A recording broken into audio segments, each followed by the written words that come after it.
Ese wari uzi ko hari ibihugu bito cyane ku isi kurusha imijyi imwe n'imwe?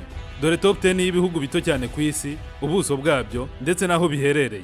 Maldives ni ibirwa biherereye ku mugabane wa Aziya hafi na Afurika, bikaba bifite ubuso bwa kilometero kare 298. St. Kitts and Nevis nabyo ni ibirwa biherereye muri Caribbean, ibi byo bifite ubuso bwa kilometero kare 261. Marshall Islands ni ibirwa biherereye mu nyanja ya Pasifika, bikaba bifite ubuso bwa kilometero kare 181. Liechtenstein ni igihugu giherereye hagati ya Switzerland ndetse na Austria cyangwa se Autriche, kikaba gifite ubuso bwa kilometero kare 160.